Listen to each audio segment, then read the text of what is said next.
Nada se le comparó a las 3 pirámides de Giza durante 45 siglos, hasta que un grupo de arqueólogos comenzó a investigar un terreno a 8 kilómetros. Se cree que esta es la ubicación de la legendaria Cuarta Pirámide, que en algún momento fue más alta y grande que todas las demás.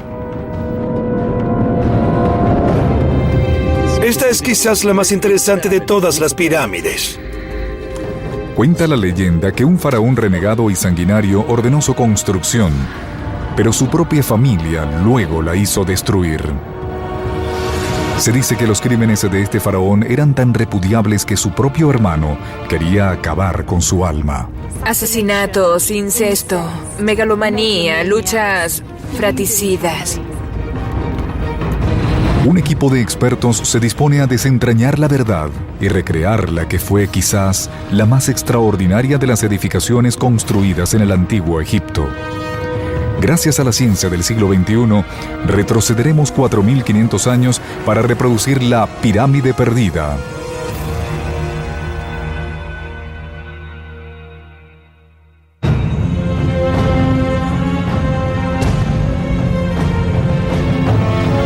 Egipto, hogar de las grandes maravillas del mundo antiguo.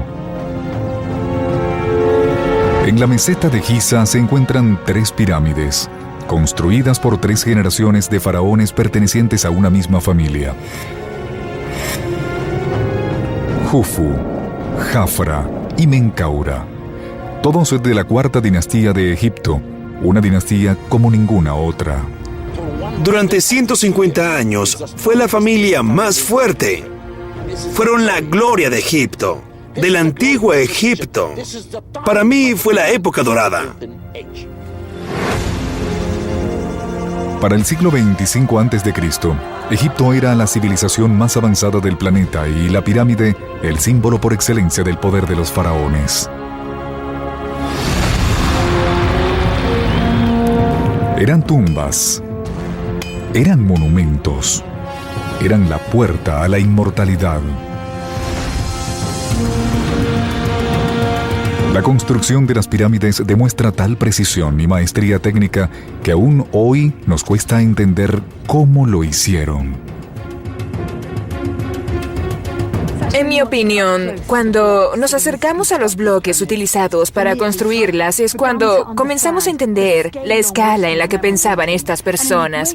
Solo la Gran Pirámide tiene 2.300.000 bloques de 2 toneladas cada uno. Esta es la razón por la que durante 4.500 años las pirámides han constituido uno de los más grandes logros de la humanidad. Cada año, más de 9 millones de turistas viajan a Egipto para ver estas 3 tumbas.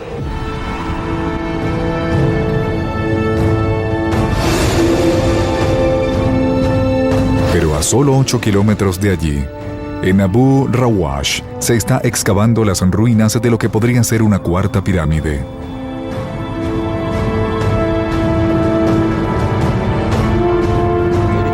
Pocas personas han venido aquí. Hay lugares en Egipto que nadie conoce.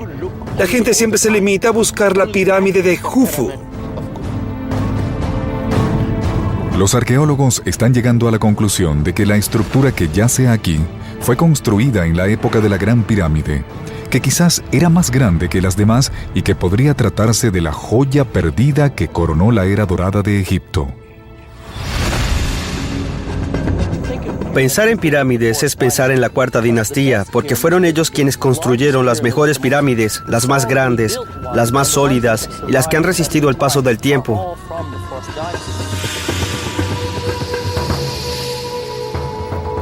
En Abu Rawash solo hay ruinas, pero están bien resguardadas en una zona militar.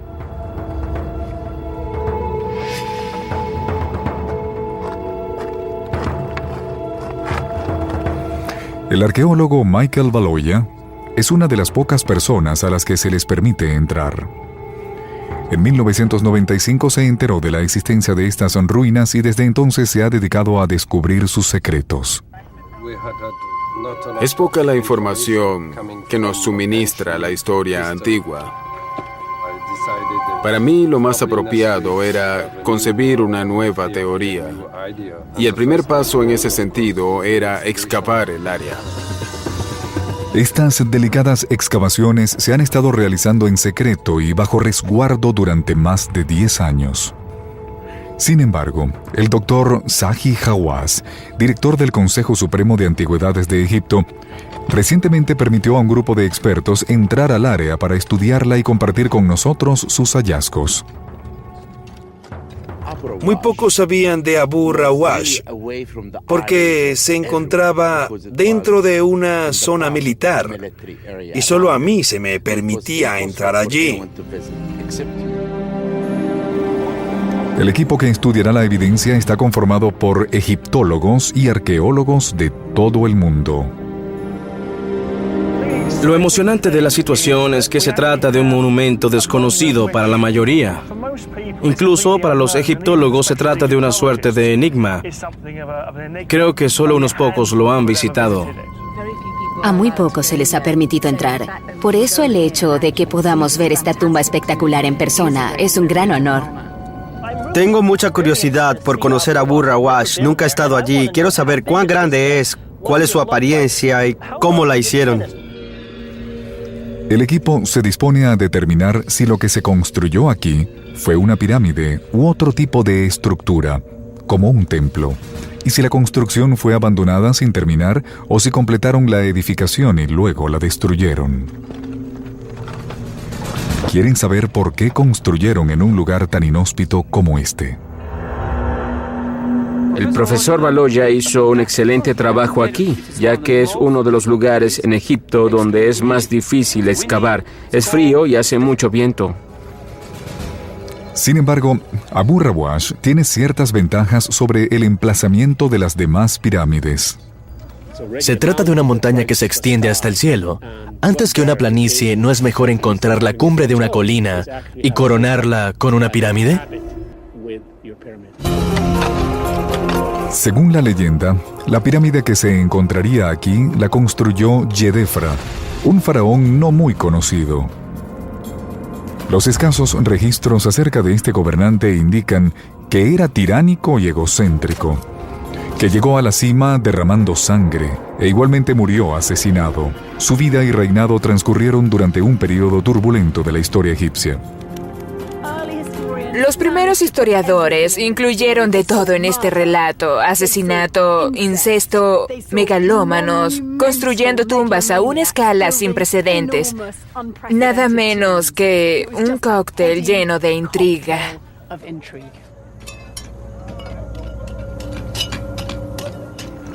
Las investigaciones sobre la pirámide perdida de Yedefra constituyen un ejemplo fascinante de lo mucho que aún nos queda por conocer de Egipto. Solo tenemos que mirar más de cerca.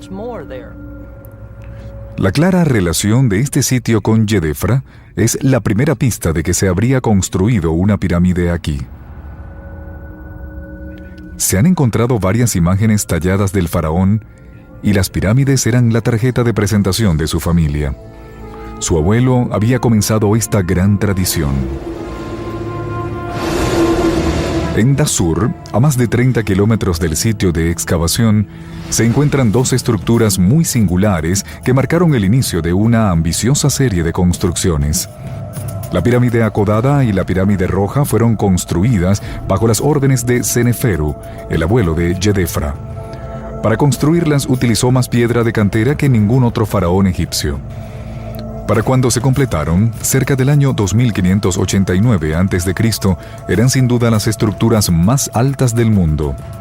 Luego, Jufu, el hijo y sucesor de Seneferu, intentó superarlo construyendo las pirámides más grandes de todos los tiempos.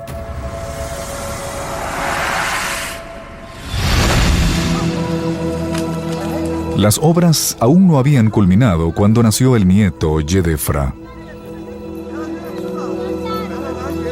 Con él se criaron dos hermanos,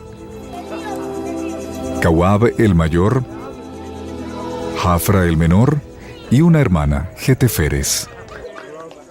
Tenemos que recordar lo rápido que había que madurar en aquel entonces, pues el hijo de un faraón estaba destinado a suceder a su padre. Si se era varón e hijo de una de las reinas más importantes, uno sabía que debía estar preparado para gobernar tras la muerte del faraón, y por eso el entrenamiento comenzaba a una edad temprana. El aterrador Jufu constituyó una figura modelo para su hijo Yedefra. Según la historia de Egipto, Jufu fue un gobernante tiránico obsesionado con su propio legado. Ejemplo de ello es la crueldad con la que obtuvo la piedra para construir su pirámide. Es mucho lo que se conoce de Jufu debido a lo que se dijo de él en períodos posteriores. Incluso al parecer una de sus hijas, que era prostituta, pedía a cada uno de sus amantes un bloque de piedra para que su padre construyera la pirámide.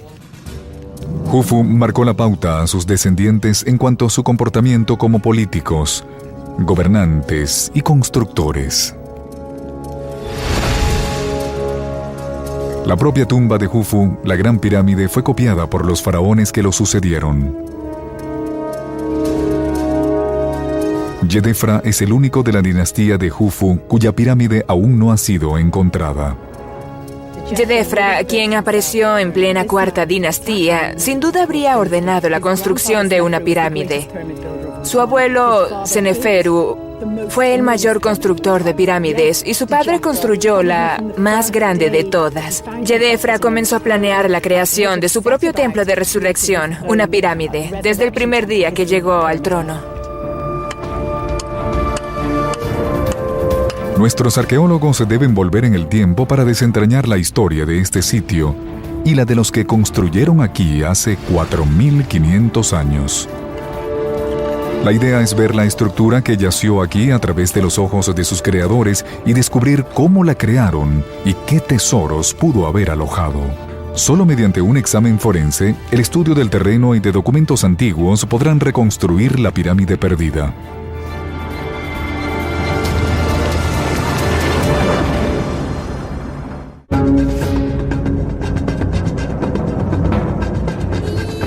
Estas podrían ser las ruinas de la más grande maravilla del antiguo Egipto, la legendaria Cuarta Pirámide. Algunos egiptólogos sostienen que la pirámide de Abu Rawash perteneció al hijo de Jufu, constructor de la Gran Pirámide, pero la historia de esta extraordinaria familia está siendo reescrita. En mi opinión, hasta ahora nadie ha logrado comprender nada acerca de la familia de Jufu.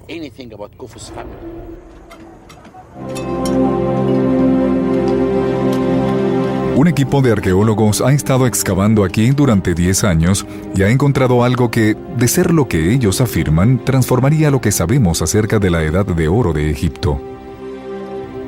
¿Es esta la pirámide perdida? Si lo es, ¿por qué solo quedan estos restos? Si esto alguna vez se fue una pirámide, no debería ser imposible recrear su apariencia, ya que todas las pirámides de esta, al parecer, se construyeron según los mismos principios. Las primeras pistas se encuentran en Saqqara. Esta es la pirámide más antigua que se conoce en Egipto, y aunque el resto de las pirámides la imitan, en su época fue bastante experimental.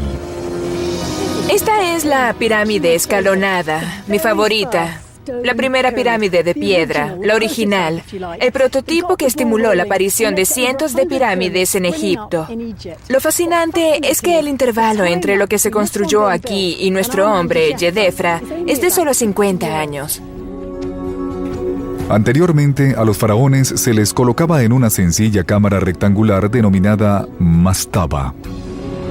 Las mastabas incluían un templo a ras del suelo construido sobre una bóveda sepulcral.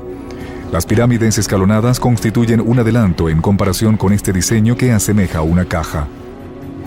De alguna manera estamos viendo el proceso por el que pasaron los antiguos egipcios con esta pirámide escalonada, ya que se puede ver cómo la forma piramidal evolucionó para convertirse en la cámara sepulcral preferida por los faraones. Se puede ver que esto comenzó como una mastaba y evolucionó. Son como ladrillos, las mastabas una sobre la otra hasta que surge la pirámide. Son como 6 escalones para ir al cielo. Sin embargo, mientras nuestro equipo de arqueólogos trata de averiguar qué es lo que se construyó en Abu Rawash, los túneles debajo de la pirámide escalonada resguardan la pista más importante. Hasta ahora, se han descubierto unos 5,5 kilómetros de túneles. Algunos conectan las cámaras sepulcrales de las reinas y los hijos del faraón. Otros fueron cavados por ladrones de tumbas. Y aún quedan muchos túneles y corredores por descubrir. La presencia de los túneles nos indica algo importante sobre la función de una pirámide. De hecho, son como los pasillos de un palacio. Más que una tumba, se trata del hogar del faraón en el más allá. La pirámide la diseñó como un palacio. Y lo que es más importante, la cámara sepulcral es como su habitación en el palacio. La cámara sepulcral yace directamente debajo del pináculo de la pirámide. Aunque se ha derrumbado parcialmente, el techo se encuentra a más de 30 metros sobre el sarcófago del faraón.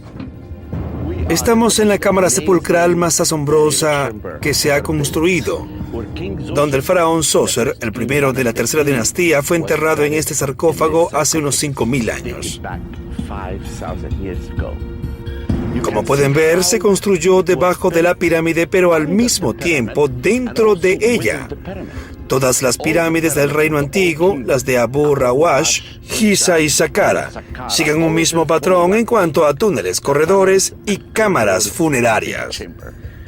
Si se fijan en la cámara, verán que es similar a la de Abu Rawash. Esta cámara alongada que se adentra en la subestructura de la pirámide demuestra que se trataba de la misma idea.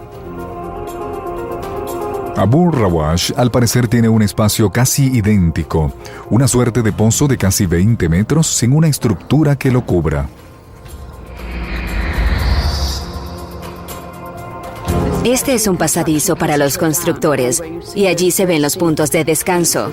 Un poco más afuera se ve donde habrían puesto el granito que recubría el pasadizo.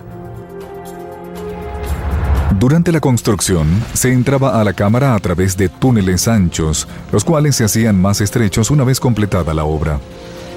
Al completarse una pirámide, el pasadizo hacia la cámara sepulcral se dejaba lo más estrecho como fuera posible. El pasadizo al final habría quedado mucho más estrecho, solo lo suficiente para bajar un sarcófago. En realidad se trata de un enorme trabajo de ingeniería, excavación y construcción. En la piedra de estas paredes se ve claramente una serie de marcas, las cuales muestran que tras sellarse la cámara, otros han intentado excavar aquí.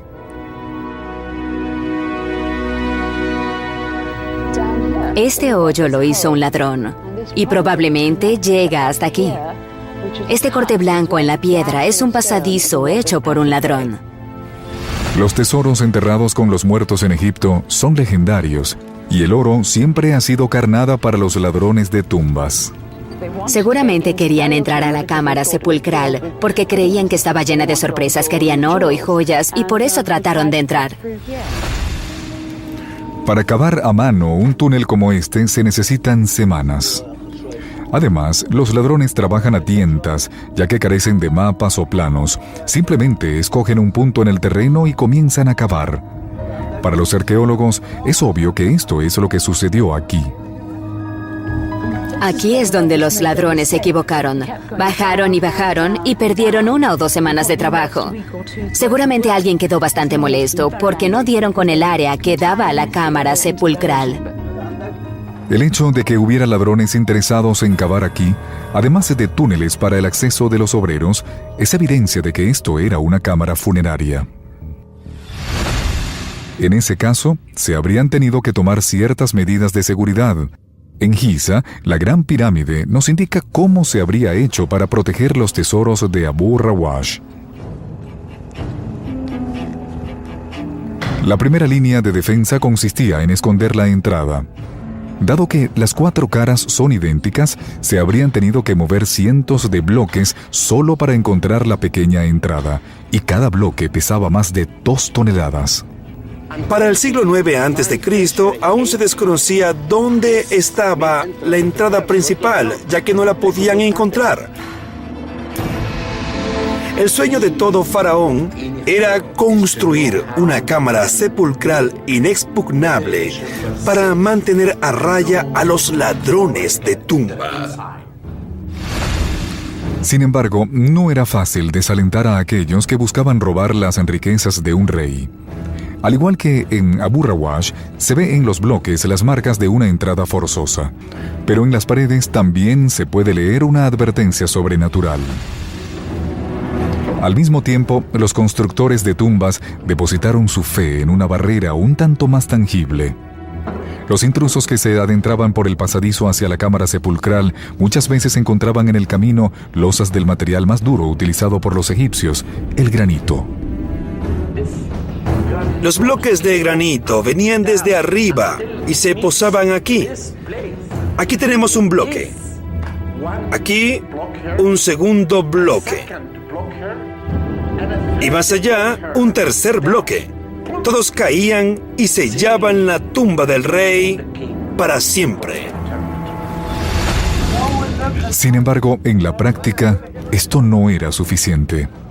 Por supuesto que no, todas las pirámides fueron robadas. Al igual que en la Gran Pirámide en Abu Rawash, hay grandes bloques de granito, al parecer colocados como barrera. Pero estos solo retardaban la labor de los ladrones, quienes sencillamente cavaban alrededor. Aquí cavaron en la piedra caliza, que era más suave, y siguieron la línea del pasadizo sin tocar el granito. Luego bajaron hasta aquí y se toparon solo con este bloque de granito que quizás rodearon haciendo un túnel por debajo.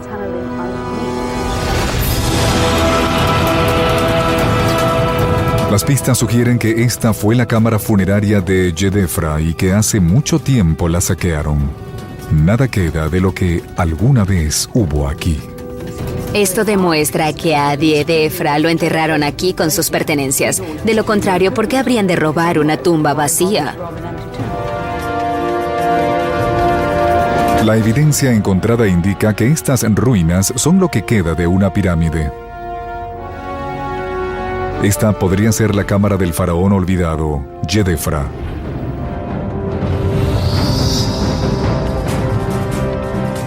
Pero aún queda mucho por explicar.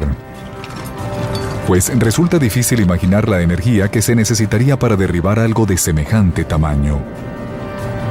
Si lo hicieron como venganza, entonces Yedefra fue realmente una figura odiada. Seguramente cometió algún crimen inconfesable. Solo averiguando lo ocurrido se podrá resolver el misterio de la pirámide perdida. Abu Rawash, una colina desolada a solo 8 kilómetros del Cairo y las pirámides de la meseta de Giza. Es un lugar lleno de misterio. Un grupo de arqueólogos está intentando averiguar si este es el lugar donde un faraón renegado, alguien que al parecer fue borrado de la historia por su propia familia, construyó la pirámide más alta de Egipto.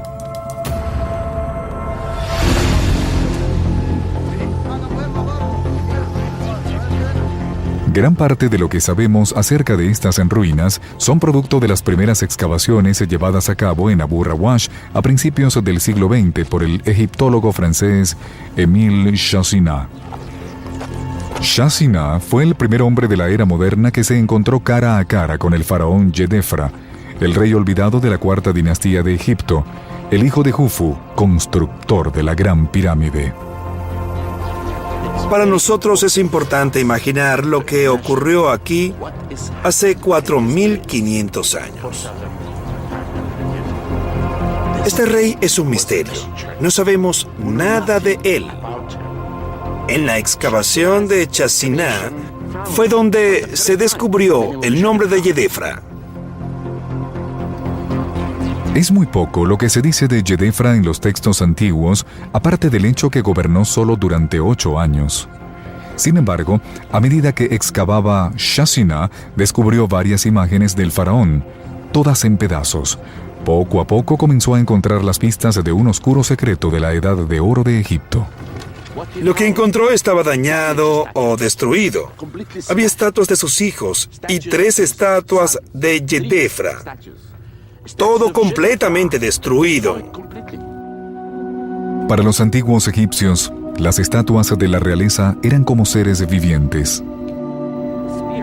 El espíritu del fallecido se aloja en la estatua.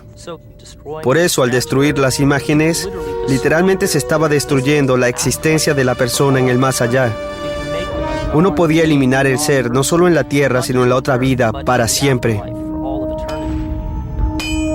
Profanar una estatua equivalía a condenar a la figura que representaba. Era un ataque al alma misma.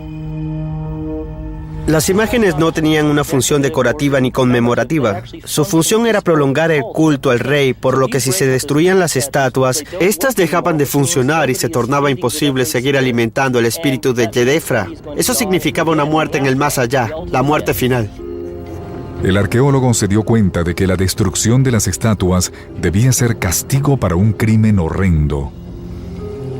Alguien trataba de condenar a Yedefra al olvido eterno.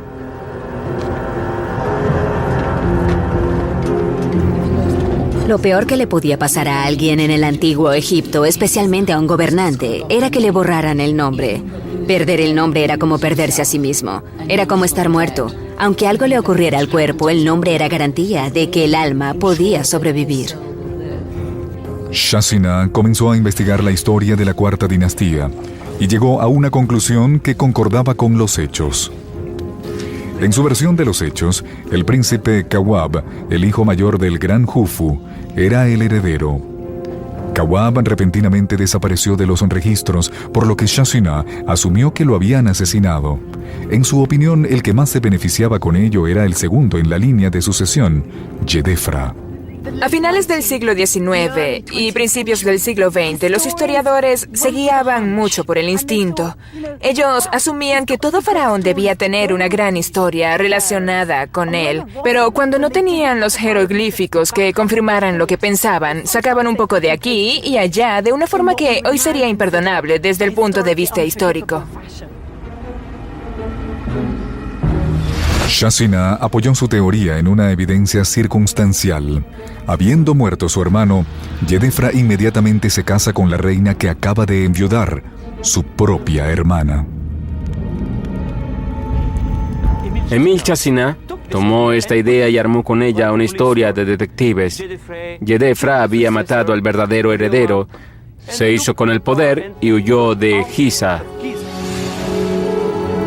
Según la hipótesis, Yedefra comenzó a construir en Abu Rawash, pero luego murió asesinado a manos de su hermanastro. Este a su vez restauró el orden al construir su pirámide en Giza junto a la de su padre y se abocó a destruir el nombre, la imagen y el alma de Yedefra como una forma de venganza. Toda esta historia es producto de las deducciones de Shasina. Como había encontrado esas estatuas rotas, seguramente asumió que Yedefra había llegado al poder asesinando a su hermano mayor, Kawab, pero luego perdió el trono, quizás por un golpe de estado encabezado por su hermano menor, Jafra. Emergió como una figura oscura y se convirtió en una suerte de villano. Tras haber respondido a sus propias preguntas, Shasina perdió interés en la historia y se dedicó a excavar lugares de mayor fama y riqueza. Durante los siguientes 100 años, Abu Rawash fue dejado al olvido. Hoy, los arqueólogos tienen la tarea de separar la realidad de la ficción. Muchos académicos tienen sus teorías acerca de Abu Rawash y el mismo Yedefra, pero lo más importante es que el misterio se está desentrañando. Aún así, quedan algunas preguntas sin respuesta. Entre ellas, ¿por qué Yedefra eligió construir a 8 kilómetros de donde su padre lo había hecho? Para Shasina y los historiadores de su época, esto era señal de que Yedefra le había dado la espalda a su familia. Hoy, los egiptólogos buscan nuevas explicaciones. Cada vez que un rey llegaba al trono, la decisión más importante que debía tomar estaba relacionada con la forma y el lugar en que se iba a construir su tumba. Para los faraones del antiguo Egipto, la pirámide era más que una tumba, era un testimonio de su poder en vida. Cuando un agricultor visitaba la ciudad, una de las cosas más impresionantes que se podían ver, aún a varios kilómetros, era este símbolo de la fuerza y el poder de la divinidad real. El reto de Yedefra era reflejar en la piedra su propia grandeza y construir algo tan majestuoso como la obra de los faraones que lo habían precedido. Al parecer, los faraones competían unos con otros a la hora de construir algo. Se puede ver cómo una generación construía cosas más grandes que la anterior, hasta que llegó un punto en que se hizo imposible superar a los antecesores. Yedefra, al parecer, no apuntó solo al tamaño, sino a la calidad y a la ubicación del terreno. Algunos expertos creen que construyó sobre una colina por una razón muy práctica y sencilla. Si llegó al trono a los 20, a los 25 y más aún a los 30, sabía que iba a vivir hasta los 35 o quizás 45, por lo que sabía que estaba muy viejo para construir una pirámide muy grande. Construir en Abu Rawash era como tomar un atajo, ya que la base de la pirámide iba a estar a más de 120 metros sobre la meseta. Estaba en ventaja incluso antes de colocar la primera piedra. Uno de los miembros del equipo no está de acuerdo con esta teoría y argumenta que el terreno, debido a su elevación, es más apropiado para un tipo muy distinto de estructura. Estamos en el punto más alto de Egipto, desde donde podían alcanzar el sol. Por eso construyeron aquí, para rendirle culto al sol. Yedefra fue el primer faraón de Egipto que se hizo llamar el hijo de Ra. Esta es una de las razones primordiales por las que creo que el monumento es un templo solar. Al igual que las pirámides, los templos solares eran estructuras de gran tamaño, por lo que quizás estas ruinas pertenezcan a uno de los primeros de estos templos, que se hicieron más comunes en los 100 años que siguieron al reinado de Yedefra. Para los demás expertos, el reto es encontrar evidencia contundente de que esta era la pirámide sepulcral de Yedefra y no otro tipo de estructura. Cuando lo hagan, podrán comenzar a recrear una de las más grandes maravillas perdidas de Egipto.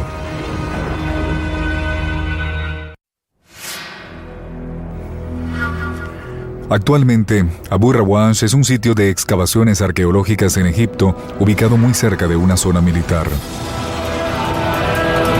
Sin embargo, hace 4.500 años era el emplazamiento de una construcción.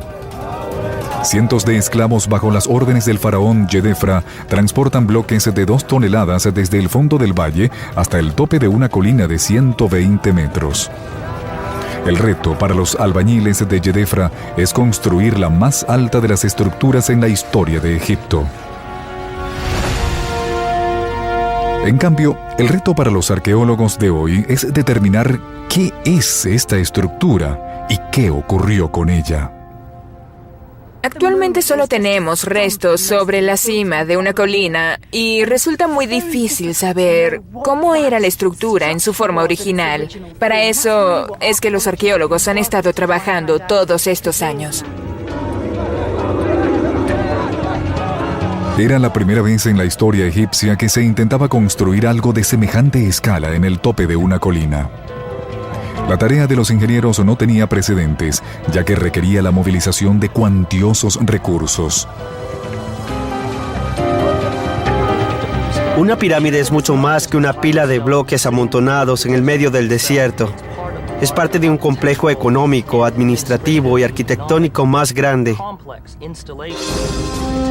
Junto a las pirámides siempre hay un poblado donde vive la mano de obra y donde hay talleres, dormitorios, graneros, almacenes y otros tipos de edificaciones. Es como una pequeña ciudad. Mientras más averigüen sobre esta operación logística, más oportunidades tendrá el equipo de entender la naturaleza y escala de lo que se construyó aquí.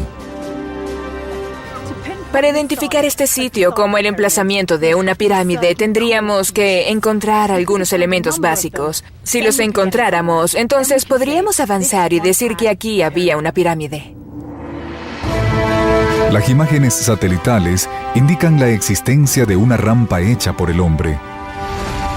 La rampa gigante tenía 2 funciones posibles: Podía ser el sendero donde debía comenzar el viaje del faraón al más allá y durante la construcción se usaba como ruta de transporte para los bloques. Aquí en la imagen satelital se ve un acantilado, uno bastante pronunciado. De hecho, si caminamos unos varios metros por aquí, llegamos al borde del acantilado. La experiencia indicaba a los ingenieros egipcios que las pendientes superiores al 7% eran demasiado empinadas para arrastrar los bloques. Sin embargo, las laderas de la colina eran 2 veces más inclinadas. Así que adoptaron otra estrategia, construyeron una rampa con una pendiente más suave hacia el valle.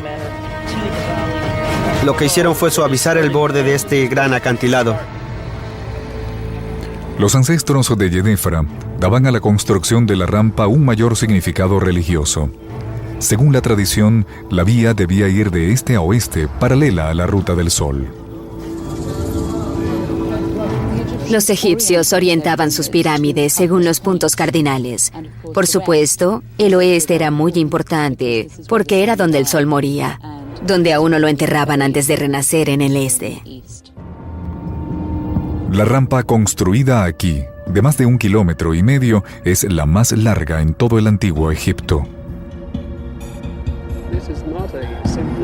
Este no era un detalle pequeño. La forma de la construcción no tenía precedentes. El obstáculo era enorme, ya que se trataba de una pirámide montada sobre una montaña. Se necesitaba una rampa muy larga para trasladar la piedra hasta la cima. Lo extraño de esta rampa es que va de norte a sur, lo que para los primeros egiptólogos constituía otra señal de que Yedefra se apartaba de la norma para romper con su familia. Sin embargo, para los expertos de hoy, Yedefra simplemente estaba aceptando la solución práctica que sus ingenieros le ofrecían. Su Majestad, yo sé que usted la quiere por el este, pero vamos a tener que hacerla por el norte debido a las características del terreno. Es una forma eficaz de usar la topografía. Con ello se hacía énfasis en el hecho de que la pirámide era una montaña que se extendía hasta el cielo. Se puede ver claramente la ruta que seguía la rampa.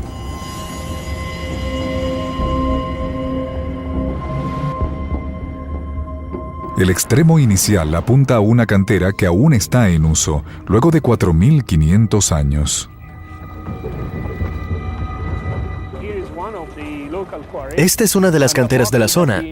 Allí se picaba la piedra y se transportaba luego por la pendiente hasta la pirámide allá arriba.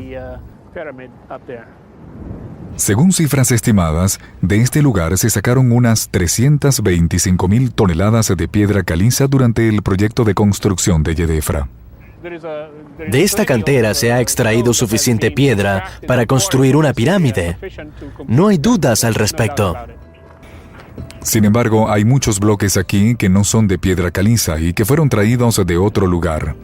Muchos están hechos de granito y tuvieron que ser traídos en barco. El granito egipcio proviene de las canteras de Asuán, a más de 950 kilómetros. Los faraones se lo transportaban río abajo por el Nilo en amplias barcazas. La operación solo se podía llevar a cabo durante el periodo de aguas altas, cuando el río se ensanchaba unos kilómetros y se abría en el delta. Sin embargo, aunque el río traía la piedra, los constructores de las pirámides también tuvieron que hacer un puerto para recibirla.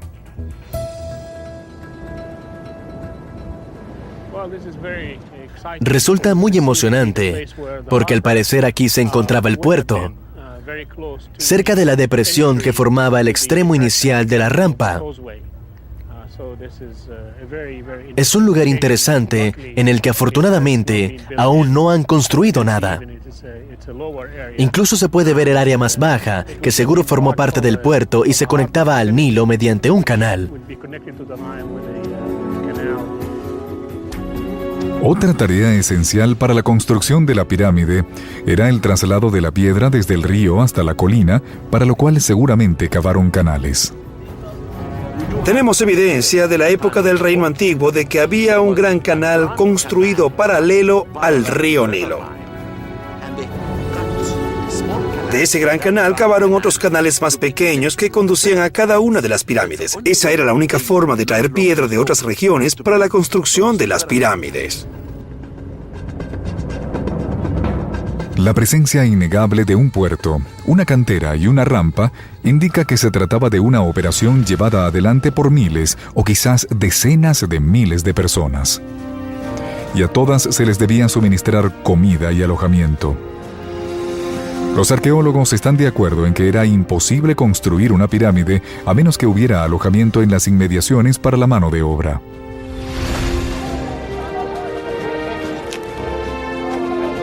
Uno de los misterios es identificar la ubicación del campamento donde se alojaron las miles de personas que trabajaron en este proyecto. Es un elemento faltante de la pirámide que tuvo que haber existido. Tras varias investigaciones, se ha identificado la ubicación más factible de este campamento. Tomando en cuenta que aquí se encuentra actualmente la ciudad de Abu Rawash, es muy probable que este territorio estuviera habitado hace ya 45 siglos. Incluso si los restos se encontraran más allá del alcance de los arqueólogos, estos aún podrían hacerse una idea de cómo se veía el poblado gracias a las excavaciones que rodean las pirámides que quedan en la meseta de Giza. Este campamento estaba habitado por las personas que construyeron la Gran Pirámide. Medía 15 hectáreas y podía alojar hasta 6.000 personas. También tenían su propio sistema de aguas residuales e incluso la calzada más antigua que se haya excavado jamás.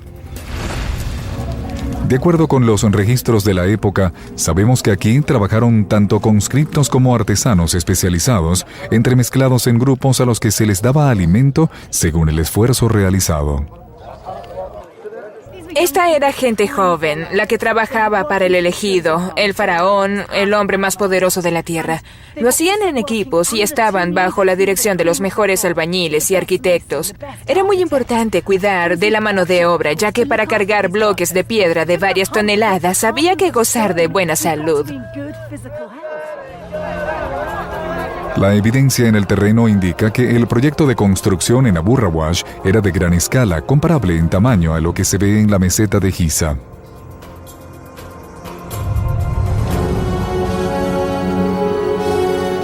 Hasta ahora, la mayoría del equipo está convencida de que sí se trataba de una pirámide, la pirámide perdida de Djedefra. Lo que quieren averiguar ahora son los detalles del diseño y la construcción. ¿Cuál era su apariencia? ¿Qué tesoros albergaba? ¿Era lo suficientemente grande para competir con las más asombrosas edificaciones del antiguo Egipto?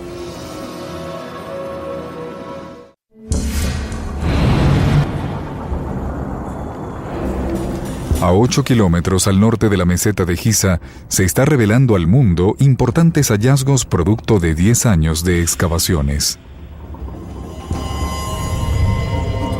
En el tope de una colina de 120 metros en Abu Rawash están las ruinas de una estructura que al parecer era más alta que la propia Gran Pirámide, la edificación más alta del mundo durante casi 4.000 años. Los expertos que hoy la estudian quieren averiguar cómo se construyó. Desde un principio se dan cuenta de que la idea de construir aquí fue muy ingeniosa. Habiendo encontrado una colina cuya forma natural era la de un cono perfecto, lo más lógico era construir una pirámide. De esa forma, uno tenía 40% de la obra adelantada. Esta formación rocosa suministrada por la naturaleza sirve de base y estructura interna para la pirámide. Seguramente les habría ahorrado mucho tiempo y supongo que por eso Djedefra sabía que iba a poder terminar el proyecto. Una parte del trabajo ya estaba adelantada. Sin embargo, se trataba de un atajo que presentaba sus propios problemas. No pasó mucho antes de que los obreros se dieran cuenta de que el altozano de piedra donde estaban construyendo no iba a resistir el peso de la estructura planeada. Para solucionar el problema, adoptan una estrategia bastante novedosa en el siglo 25 a.C. Aplicaron toneladas y toneladas de una mezcla que contenía yeso, una fuente de calcio, arena y agua. era lo más parecido al concreto que tenían los egipcios. A simple vista parece algo construido, pero es la piedra, la corteza de la colina sobre la cual se construyó la pirámide. El problema es que esto no es firme y se desmorona al tocarlo. Por eso trataron de juntarlas con yeso, como se ven estas áreas remendadas. No obstante, estos parches de yeso eran solo la primera fase. El segundo paso consistía en aplicar una vieja técnica. Una forma de construcción inventada por los ancestros de Yedefra, 24 kilómetros al sur, en Saqqara, y usada en la primera pirámide egipcia, la pirámide escalonada, la cual se había construido 100 años atrás. La razón por la que la pirámide escalonada ha resistido el paso del tiempo y ha mantenido su forma yace en estas enormes lajas de piedra. Si las ven de cerca, verán que están inclinadas hacia abajo, hacia adentro, hacia el centro de la pirámide. Eso significa que la pirámide cae sobre sí y mantiene la integridad de su estructura. Entender esto nos sirve para saber qué es lo que sucede en Abu Rawash. En la pirámide de Abu Rawash se usó albañilería inclinada para darle mayor estabilidad y durabilidad. Pero para no dejar nada al azar, los constructores complementaron esta técnica con una concebida por ellos mismos. Usaron clavijas de granito para acuñar los bloques de piedra caliza en su lugar. Aquí tenemos los restos de una. No está completa, pero si medimos lo que queda, tiene 2,5 metros. Probablemente la rompieron, por lo que quizá en su forma original medía el doble y llegaba hasta la pared exterior de la pirámide. Solo un terremoto de gran magnitud podría mover el granito. Sin embargo, la firmeza que lo hace útil también lo hace difícil de trabajar. Esta herramienta con dientes es una herramienta moderna, que a pesar de eso no es capaz de cortar granito.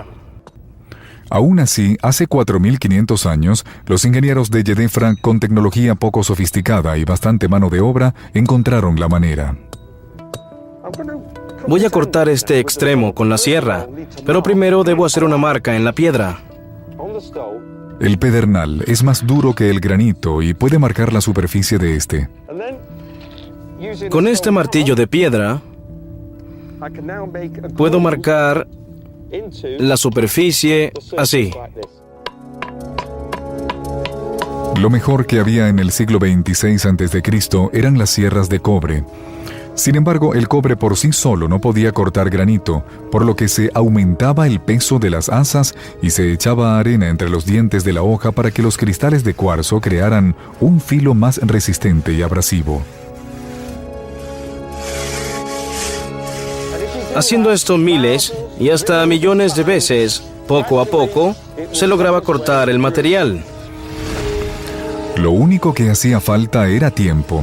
En 5 días, 2 personas con una sierra podían cortar un bloque de 3 metros. La labor era extremadamente ardua, pero aún así había mucho más granito cortado en el sitio de lo que hacía falta para hacer clavijas o cuñas, por lo que la piedra se empleaba en otra cosa. El equipo llegó a la conclusión de que esta piedra pesada y difícil de trabajar estaba siendo usada a una escala sin precedentes y con una fanfarronería calculada. Al estar aquí, uno nota la presencia de grandes montones de granito como si se tratara de escombros. Es muy diferente a los demás tipos de piedra. Si uno se fija, se puede ver el típico tono rosáceo. Y si echamos agua sobre esta superficie polvorienta, veremos cómo lucía antes. Brillaba con el sol y era bastante lisa. Esta piedra no se usó como clavija de refuerzo, sino que se pulió y se usó como revestimiento. Un revestimiento de granito seguramente se iba a destacar más que uno de piedra caliza.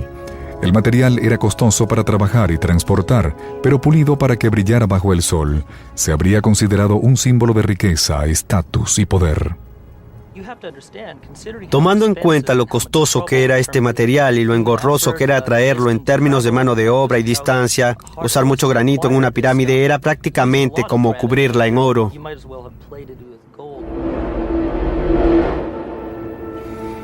Sin embargo, otros siguieron el ejemplo de Yedefra. 20 años después, su sobrino construyó la tercera de las pirámides encontradas en Giza, aunque no intentó igualar la escala de las grandes pirámides. Más bien, prefirió imitar lo que Yedefra había construido. Detrás de mí tenemos la pirámide de Menkaura. En la base se pueden ver los magníficos bloques de granito rosado que se usaron. Curiosamente, gracias a las pilas de granito que yacen en Abu Rawash, sabemos que Yedefra también usó granito en el exterior de la pirámide. Prácticamente impuso la pauta en el uso del granito. La pirámide de Yedefra fue el prototipo. La idea, al parecer, la tomó de Jufu y luego la mejoró. Jufu utilizó granito en la gran pirámide para revestir la cámara sepulcral. Yedefra tomó la idea de emplear esta exquisita piedra y la colocó en el exterior de la pirámide. Luego Menkaura imitó a su tío.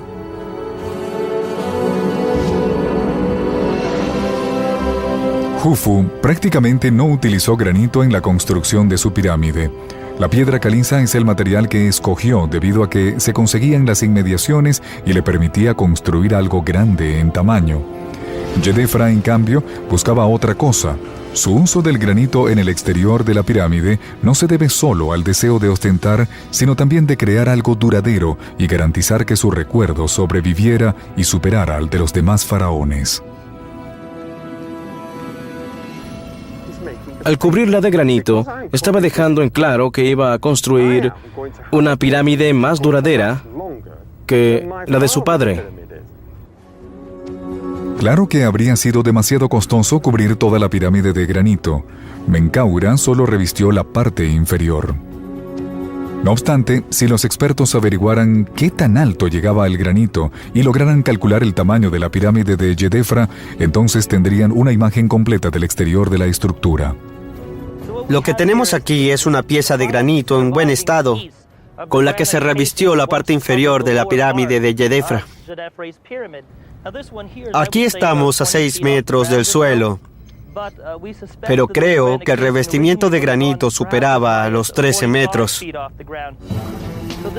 No estamos ni a la mitad de la altura del revestimiento que cubría la parte inferior de esta pirámide. Sería fácil calcular la altura de la pirámide si conociéramos el tamaño de la base y el ángulo de inclinación de los lados. Sin embargo, los arqueólogos tienen ante sí un confuso rompecabezas. Algunas de las piedras al parecer se cortaron de tal manera que habrían creado una pendiente muy pronunciada.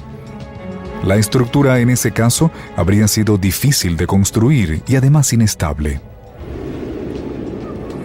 Se pensaba que la pirámide era de 64 grados. Esa es la razón. Habían encontrado bloques del primer peldaño. Creían que era el revestimiento. Para los primeros egiptólogos, esta pendiente de 64 grados explica por qué la pirámide no sigue en pie. En su iluso esfuerzo por crear algo más impresionante de lo que se había hecho antes, Yedefra exigió demasiado y su pirámide se vino abajo. Sin embargo, nuestro equipo ha dado con una explicación más lógica.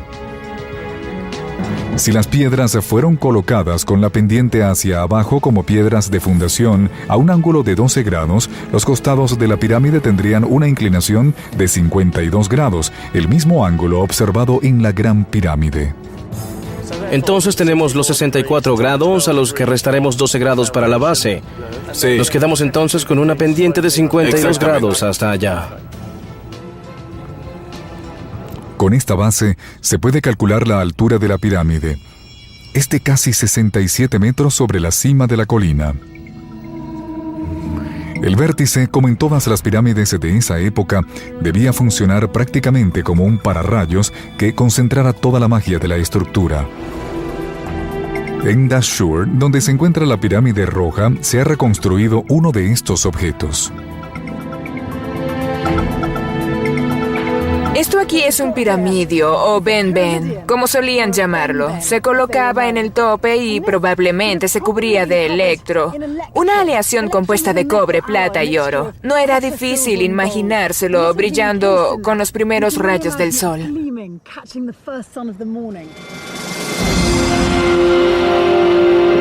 Ahora sí tenemos una imagen completa de la pirámide de Djedefra hace 4.500 años.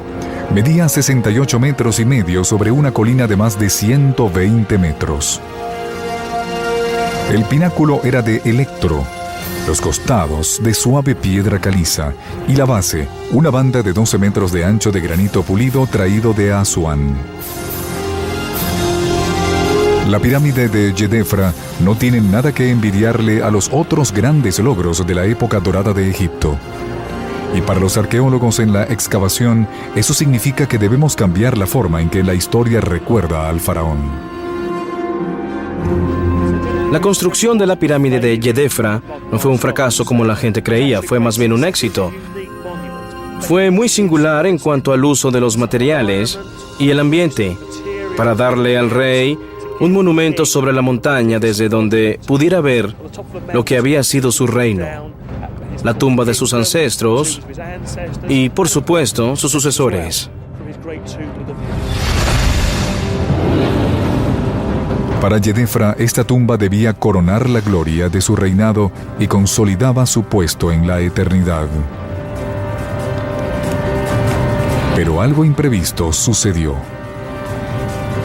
Según los historiadores, ese fue el momento en que su hermano cobró venganza y lo asesinó para destruir su pirámide, su legado y su nombre.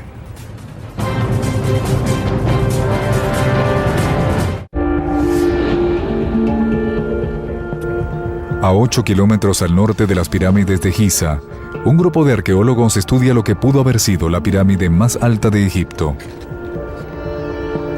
Como constructor, han identificado a Djedefra, un faraón de la cuarta dinastía, la familia responsable del proyecto de construcción más grande de Egipto. Ahora tratan de descubrir la razón de su destrucción. Los historiadores en el pasado concibieron la hipótesis según la cual Djedefra había cometido un crimen imperdonable contra su familia y ésta, en venganza, lo asesinó a él y destruyó su tumba. La hipótesis se basa en numerosas estatuas rotas encontradas en el lugar, y la idea de profanar una estatua equivalía para los antiguos egipcios a condenar el alma de su dueño. Al basar sus ideas en unos pocos hallazgos a principios del siglo XX, los historiadores concibieron hipótesis un tanto dramáticas. Se imaginaron al rey Djedefra como un sangriento renegado que asesinó a su hermano y se casó con la esposa de este para hacerse con el trono. Luego de un desastroso reinado, Djedefra es asesinado a su vez por su hermano menor, el príncipe Jafra. Jafra con el tiempo alcanzó la gloria al construir la segunda pirámide y al parecer la esfinge de Giza. Regresando al lado de su padre, al lugar que Djedefra había rechazado, Jafra estaba restaurando el orden. Sin embargo, los expertos hoy prefieren no llegar a conclusiones de ese estilo. Los expertos solían pensar que Djedefra había roto con su familia, iniciado un nuevo culto y huido tras asesinar a su hermano, pero no hay evidencia de ello. Gran parte de la información que se tiene de la historia de Egipto se basa en excavaciones de hace 100 años, cuando los métodos no eran tan buenos, la ciencia no estaba tan avanzada y los académicos escribían textos más coloridos, pero menos veraces. La decisión de no construir su pirámide en la meseta de Giza no es evidencia de que Djedefra se había peleado con su familia. Además, una serie de hallazgos en Giza ha llevado a los académicos a reevaluar sus ideas acerca de Djedefra y su reinado. Vasile Dobrev es director del Instituto Francés de Arqueología Oriental en El Cairo. Gracias a su investigación, tenemos ahora otra versión de los hechos. Ha obtenido su evidencia tras estudiar durante 20 años el rostro más famoso de la antigüedad, la Esfinge. Mi interés en la Esfinge surgió durante mis estudios de doctorado sobre los reyes de la cuarta dinastía. La Esfinge fue la estatua más grande que se hizo en ese periodo. Desde hace mucho se acepta que la Esfinge es la imagen de Jafra, el hermano menor que supuestamente restauró el orden al regresar a Giza y construir su pirámide allí. Sin embargo, luego de observar el rostro y el tocado o nemses de la gran esfinge, Dobrev se dio cuenta de que algo no encajaba. El problema es que existen muchas estatuas con la imagen de Jafra. En ellas el faraón tiene barba, mientras que la esfinge no. Por otra parte, el Nemses de Jafra no tiene pliegues, mientras que el de la esfinge sí. ¿Por qué Jafra decidió representarse a sí mismo con rasgos tan inusuales en la más grande de las estatuas? Luego, otros estudios realizados en la meseta de Giza indicaron que había otro problema con esta teoría. Jafra comenzó a trabajar en su pirámide tan pronto llegó al poder, pero el pasadizo que conecta la pirámide con su templo rodea la esfinge, lo cual quiere decir que la escultura ya estaba allí. Cuando Jafra construyó su pirámide, sus templos y su rampa, la esfinge ya estaba allí y por eso tuvo que rodearla. Su rampa tuvo que hacerla en sentido sur, de tal forma que el eje de su templo y la entrada del templo funerario apuntaba al sur, lo cual es excepcional.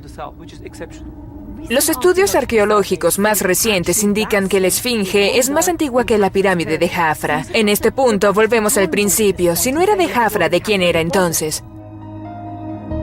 Durante años, Dobrev se ha ocupado de averiguar a cuál de los faraones representa la esfinge. Y ha llegado a la conclusión de que la escultura se asemeja mucho a esta estatuilla. Este pequeño ídolo ha permanecido intacto durante 45 siglos. Se cree que es la única imagen hecha en vida del padre de Yedefra, el constructor de la Gran Pirámide, el faraón Jufu. De acuerdo con lo que sabemos, a Jufu nunca lo representaron con barba, por lo que se asemejaría más a él. Sin embargo, no hay pruebas de que la esfinge haya sido hecha por órdenes de Jufu. La evidencia escrita sugiere que Jufu estaba tan obsesionado con la construcción de la Gran Pirámide que habría sido imposible asignar recursos a otro proyecto de envergadura, en especial tomando en cuenta el altísimo costo de la Gran Pirámide para el país. La economía estaba exigida al máximo por toda la infraestructura que se había construido en ese entonces en el antiguo Egipto. Jufu había construido una pirámide enorme y había acumulado tal cantidad de mano de obra, recursos y albañilería que el mismo Heródoto, el llamado padre de la historia, hizo la aseveración un tanto sospechosa de que Jufu tuvo que prostituir a sus 2 hijas para poder conseguir dinero. De resultar ciertos estos relatos históricos, sería muy difícil considerar a Jufu como el creador de la esfinge. Sin embargo, para la época en que Jafra había comenzado a construir su pirámide, la escultura ya estaba completa. Todo apunta a un faraón, Yedefra. La esfinge fue construida por Yedefra a imagen de su padre, Jufu, para ayudarlo a resucitar en el otro mundo. La imagen de la esfinge no es más que propaganda. Irónicamente, uno de los descubrimientos hechos por Shashina en Abu Rawash se ha tomado como fuerte evidencia a favor de esta teoría. En Abu Rawash se encontraron varias estatuas que, al parecer, representaban una esfinge. Hay una en particular en la que se ve la cabeza del faraón con el Nemses y lo que parece ser parte del cuerpo de un león. Si estaba haciendo estatuas de esfinges en Abu Rawash, ¿por qué no ser el faraón responsable de la primera estatua monumental de una esfinge? Si Yedefra ordenó la construcción de la esfinge a imagen de su padre, difícilmente se podría pensar que un renegado habría hecho algo así. La historia tradicional no tiene sentido, por lo que el equipo debe investigar más. Aquí se complica la situación, por lo que tenemos que jugar a los detectives. Hay 2 razones por las que Yedefra pudo haber representado a su padre como una esfinge. Lo hizo bien porque había asesinado al verdadero heredero de la corona y quería legitimar su propio linaje, bien porque él era el verdadero sucesor, en cuyo caso habría sido natural representar a su padre como una esfinge para de esta forma celebrar la memoria de este gran hombre, Jufu. Esta hipótesis alternativa nos llevaría a reescribir la historia y a cambiar nuestra imagen de Yedefra como un hombre que rompió con su propia familia. Pero para confirmar esta hipótesis, nuestros expertos deben encontrar evidencia. Para buscarla, visitarán las tumbas antiguas de la Ciudad de los Muertos, la gran necrópolis de Giza.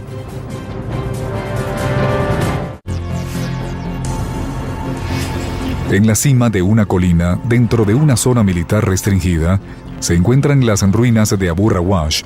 Allí, un grupo de arqueólogos explora los restos de una pirámide que debía equipararse a la gran pirámide de Giza del faraón Jufu.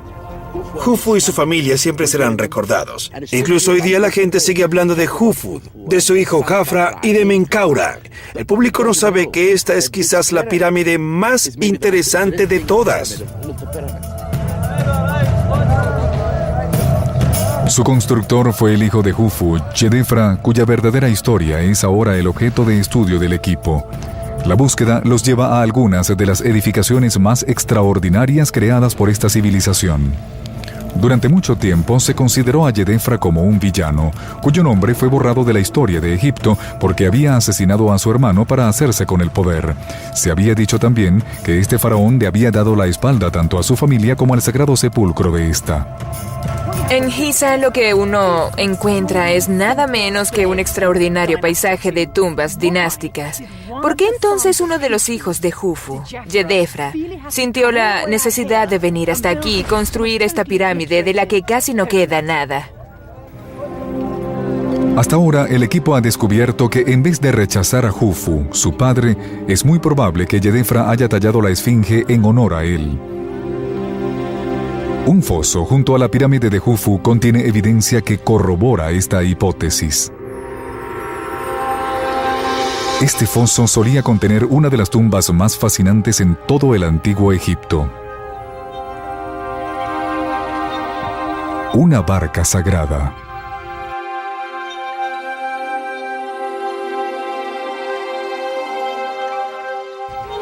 Se trata de un regalo fúnebre de costo y prestigio enormes, aunque también es más que eso. Salima Ikram acaba de viajar 32 kilómetros hasta Saqqara. Allí, los textos de las pirámides, una serie de complejas instrucciones en jeroglíficos, explican el significado de la barca en un sepulcro. Las barcas eran muy importantes para los antiguos egipcios porque eran el medio principal de transporte del país, pero también eran importantes para el rey porque al hacerse uno con el dios Sol se necesitaba una barca para viajar con él de este a oeste. El nombre de la persona que le regaló esta barca a Jufu para facilitarle su viaje al más allá aún se puede leer en la pared del foso. Está inscrito en un cartucho o figura oval, un sello del antiguo Egipto descubierto por el doctor Zahi Hawass. En este cartucho se lee Yed, una F y Ra. Según la figura oval, Yedefra fue quien cavó este foso para honrar a su padre, lo cual contradice lo que se había dicho hasta ahora de la familia real. Aquí se puede oler la historia de la familia de Jufu. La presencia de esta marca en el foso de la barca termina de corroborar que Yedefra no había rehuido de Giza ni de su padre.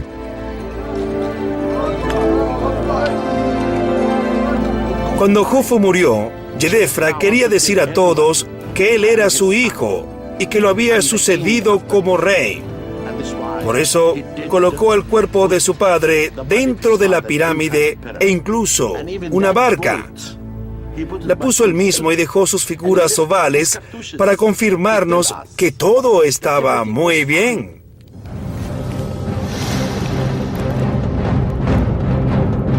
Pero aún queda el alegato de que Yedefra se hizo con el poder tras asesinar a su hermano Kawab. Luego se casó con su hermana, la esposa de su hermano fallecido. Se dice que esta siempre fue la intención de Yedefra y demuestra que es culpable. Una vez más, los jeroglíficos cuentan algo distinto. Esta es la necrópolis de Giza, la ciudad de los muertos. Aquí, los egiptólogos han encontrado el nombre de Yedefra escrito con honor por órdenes de una mujer que la historia identifica como su mortal enemiga. Este es el escudo de Yedefra. ¿Este que está aquí? Este es su jeroglífico. Sí, así es. Fascinante. ¿Esta es la pared de la tumba de Meresang? Sí, y este es el único sitio. Ella era la hija de Kawab, el hijo y heredero del trono de Jufu, que nunca llegó a hacerlo. Muchos dicen que Yedefra mandó asesinar a Kawab para convertirse en faraón. Pero si es así, ¿por qué la hija de Kawab rendiría tributo a su tío renegado en la pared de su tumba? No tiene sentido. No hay evidencia de que Yedefra haya matado a Kawab, y puede que su matrimonio incestuoso con Jeteferes haya escandalizado a los historiadores del pasado, pero se trata de una práctica común entre la realeza de aquel entonces. La explicación más popular sobre la destrucción de la pirámide perdida no es válida, ya que no se conocen motivos para que la familia de Yedefra lo hiciera. Es obvio que Yedefra era un buen hijo, porque de lo contrario, ¿qué sentido tendría haber entregado una barca como ofrenda a su padre? ¿Y por qué estaría su nombre intacto en estas losas de piedra? No hay nada que sugiera que el reinado de Yedefra fuera tan terrible como lo describieron los primeros egiptólogos. Sin embargo, su tiempo en el trono no fue fácil. Todo faraón debía moverse rápido para garantizar su puesto en la eternidad. Los faraones debían apresurarse y comenzar a construir sus edificaciones para el más allá tan pronto subían al trono. Yedefra sabía que no le quedaba mucho tiempo. Los expertos siguen debatiendo acerca del tiempo que se requiere para construir una pirámide. Lo que sí sabemos es que la construcción en Abu Rawash comenzó tan pronto el faraón llegó al poder. La inscripción que encontramos dentro de la pirámide es del primer año del reinado de Yedefra, lo que demuestra que este faraón comenzó a construir su pirámide tan pronto como llegó al trono, en el primer año. Esta ha sido la otra solución ofrecida en cuanto a la desaparición de la pirámide. Y si en vez de perdida estuviera incompleta, siempre se pensó que Yedefra tuvo un reinado breve, pues había llegado al trono, según los estándares egipcios, siendo un hombre viejo. La mayoría de la gente en el antiguo Egipto probablemente moría a una edad temprana, a los 30 años. El promedio de vida era de 35. Las clases más altas estaban mejor alimentadas, por lo que podían vivir hasta los 40 o los 45. Por lo general, los historiadores han confiado en un texto en jeroglíficos conocido como el Canon Real de Turín, según el cual Yedefra solo reinó 8 años. Sin embargo, la lista se recopiló 3 siglos después de la muerte del faraón, por lo cual podría no ser del todo precisa.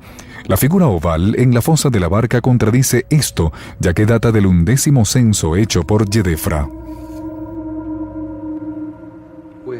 Actualmente tenemos evidencia de que el reinado de este faraón no fue de 8 años, sino de 23. Dado que los censos al parecer se llevaban a cabo cada 2 años, la inscripción indica que Yedefra debió reinar al menos durante 2 décadas. Tenía tiempo para completar la obra. Creo que los egipcios podían construir estos monumentos mucho más rápido de lo que pensábamos. Quizás les tomaba 15 años. No hay razón que le impidiera a Yedefra culminar la construcción de su pirámide. La evidencia arqueológica desenterrada por el equipo en Giza, la esfinge y el foso de la barca contradice lo que se creía de Yedefra y demuestra que el faraón reinó lo suficiente para completar su pirámide. Sin embargo, el equipo aún se esfuerza por resolver el mayor misterio de todos. ¿Por qué las 3 pirámides de Giza han sobrevivido 4.500 años, mientras que la 4ª pirámide aquí, en Abu Rawash, desapareció? Actualmente se considera que las ruinas de Abu Rawash son los restos de una pirámide. El sitio se encuentra en el Bajo Egipto, a 8 kilómetros de Giza y la tumba del gran faraón Jufu.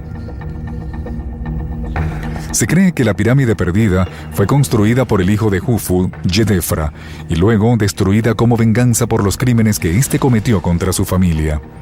Los arqueólogos del pasado interpretaron sus hallazgos de tal manera que corroboraron esta hipótesis.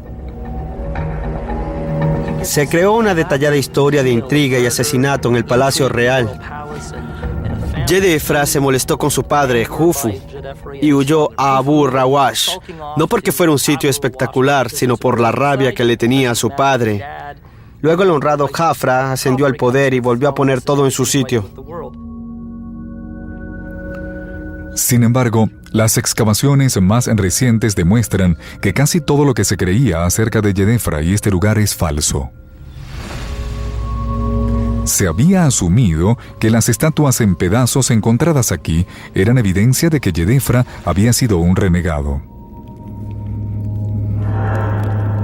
Se decía que Jafra, el otro hijo de Jufu, había asesinado a su hermano, destruido la pirámide y profanado las estatuas para así acabar con el alma de Yedefra.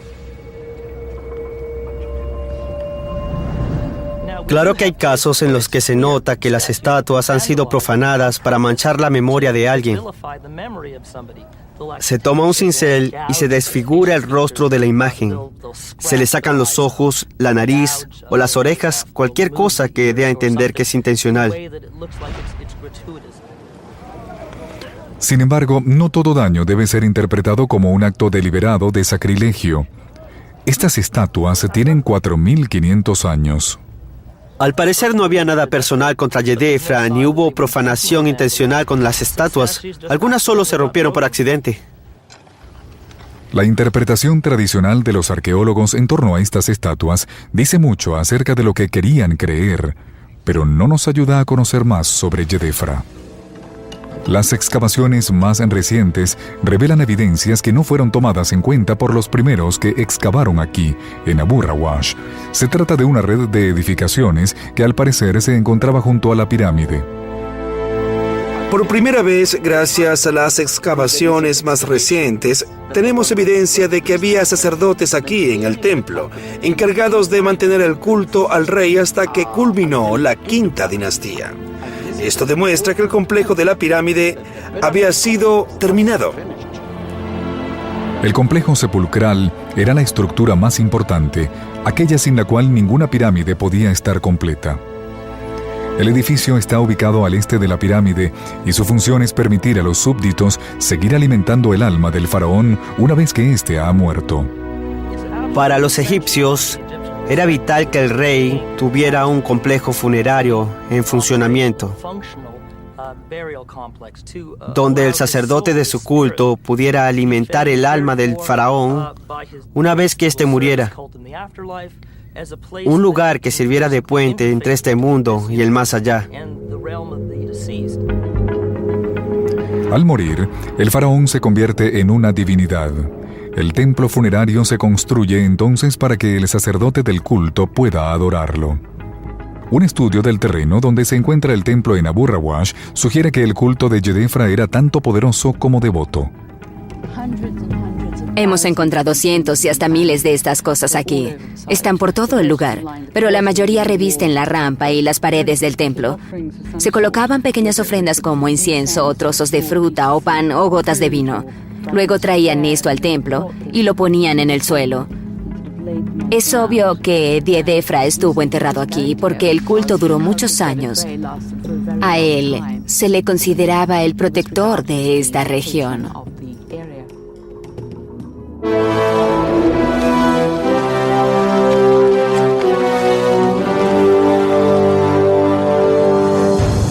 El culto a Yedefra nació el día en que lo enterraron. Una sencilla caja de madera se utilizó para transportar el cuerpo momificado del faraón a través del estrecho pasadizo hacia la cámara donde se encontraba el sarcófago. Este lugar es tan singular que puedo imaginar el momento en que anunciaron la muerte del rey hace 4.500 años. Todos lloraban. La gente estaba triste. Los altos sacerdotes y los hijos del faraón traían el féretro en procesión hasta acá. Lo hacían con mucho cuidado y lo colocaban dentro del sarcófago. Ese era el momento en que el hijo del rey les decía a los sirvientes que sellaran la entrada. Aunque los pasadizos construidos debajo de la pirámide de Abu Rawash ya no tienen su forma original, es posible hacerse una idea de cómo fue el viaje final del rey visitando la llamada pirámide acodada en Dashur.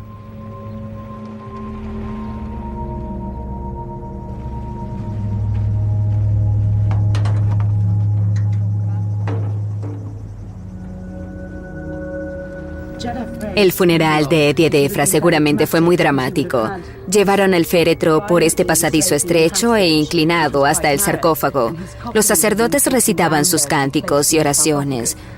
Se quemaba incienso. La gente vertía aceite por el camino. Y luego venía ese asunto de llevar el féretro del rey por este vasto corredor inclinado.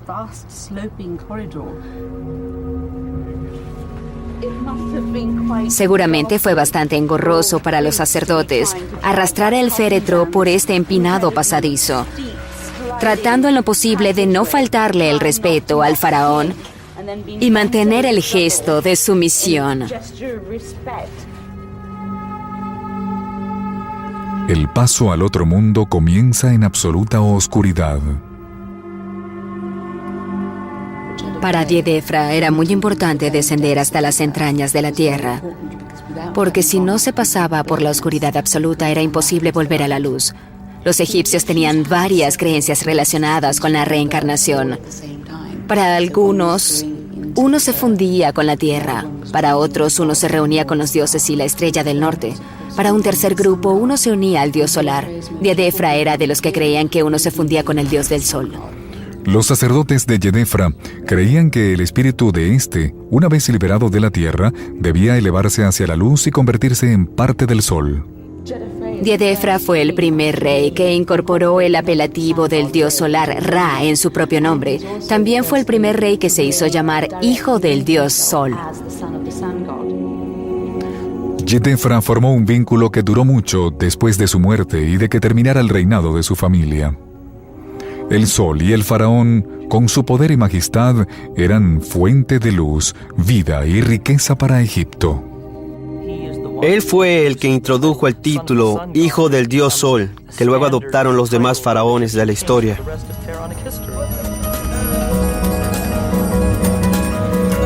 Tras 12 años de arqueología, se ha reescrito la historia de la pirámide de Diedefra y se ha desentrañado el verdadero legado de este faraón. Sin embargo, si el complejo de la pirámide de Diedefra se culminó y su culto siguió siendo popular durante varios siglos, hay algo que aún no se entiende. Los arqueólogos necesitan averiguar cómo esta gloriosa estructura quedó reducida a las ruinas que hoy vemos aquí.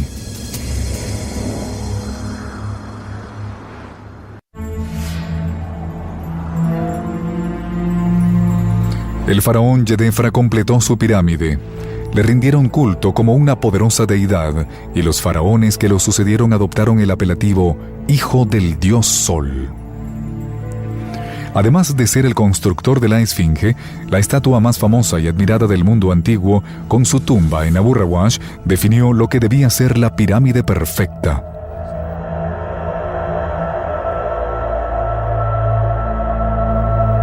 La base era roja.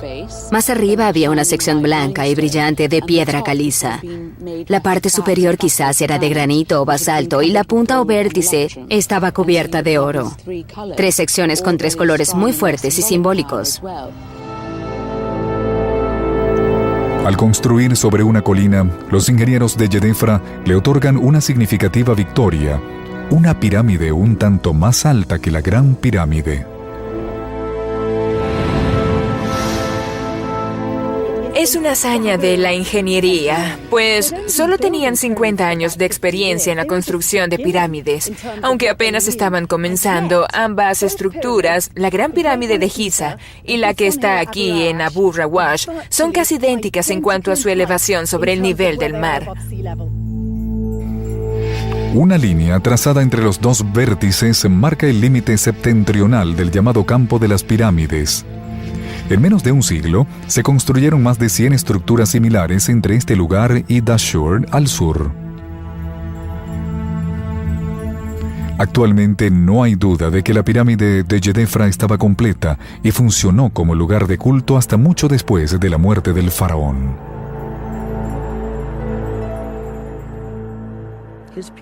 Su pirámide probablemente fue más impresionante de lo que nos imaginábamos. Es mejor que nos olvidemos de la idea de que este era solo un villano con una pirámide en pedazos. Ese no era el caso. Los arqueólogos han removido capa tras capa de nociones falsas para revelar la verdadera historia de este sitio y del hombre que construyó aquí. Pero aún necesitan saber qué ocurrió al final. ¿Cómo es que una magnífica pirámide terminó en ruinas? La respuesta podría estar relacionada con un humilde objeto guardado en un almacén en Giza. Tenemos una hermosa pieza de madera dura que se usó para crear este magnífico mazo. Es el tipo de herramienta que se empleaba en la época de los faraones. Aunque irónicamente, el Dr. Baloya me dice que este mazo en particular no se usó para construir la pirámide de Djedefra, sino para hacerla a pedazos. Es de la época de los romanos, cuyos albañiles habían venido aquí a desmantelar la pirámide y llevarse los bloques. Es una respuesta directa a una pregunta que confundió a muchas generaciones. 2500 años después de que se completó la pirámide, los romanos invadieron Egipto bajo el mando del gran general Julio César. La reina Cleopatra, última de los faraones, fue amante de César y durante un tiempo logró mantener la independencia de su país. Sin embargo, tras la muerte del general, su sucesor, Octavio, conquistó Egipto y lo convirtió en una simple provincia del imperio. Los romanos ejercieron su autoridad saqueando los recursos de la nación. Abu Rawash para ellos no era más que una fuente de piedra ya cortada. Pero tal era la cantidad que luego de varias décadas los romanos no se habían podido llevar todo. Los comerciantes de la región hicieron el resto a mediados del siglo XIX. Se llevaron lo que quedaba y lo vendieron en los mercados de El Cairo. Tenemos pruebas de que a principios del siglo XX se dio una operación a gran escala que involucraba 300 camellos por día. La destrucción de esta pirámide no ocurrió durante el reinado de Djedefra, sino después. Todos los días se sacaban bloques para construir las tumbas y casas que formaron las ciudades actuales. Así se destruyó la pirámide. Para finales del siglo XIX, los últimos bloques de piedra se habían usado en la nueva ciudad. Pocos años después, el arqueólogo francés Émile Chassinade inició sus primeras excavaciones y elaboró una historia basada en ilusiones y malos entendidos.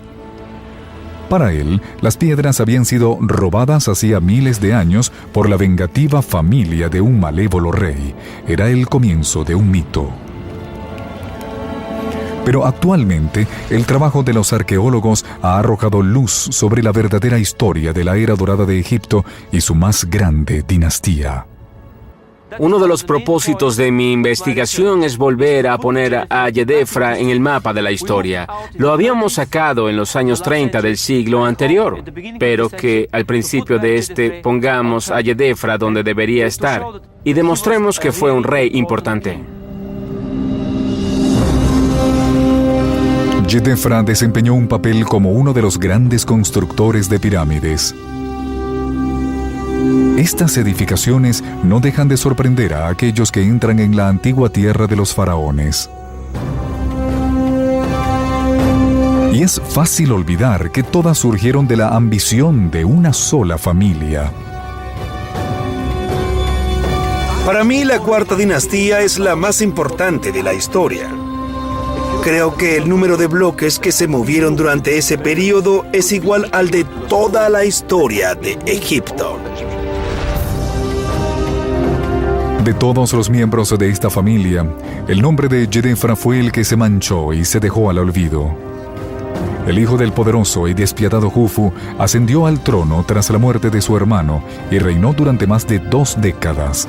Luego, prácticamente sin razón alguna, su imagen se convirtió en la de un traidor y asesino. Sin embargo, las excavaciones en Abu Rawash revelan a un hombre distinto.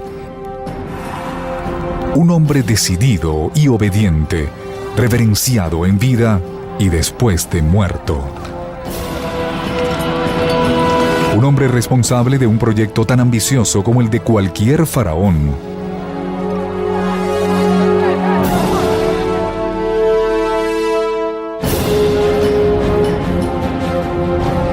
El resultado final, un lugar de peregrinación durante siglos, fue, mientras se mantuvo en pie, la pirámide perfecta. La pirámide perdida ha sido encontrada.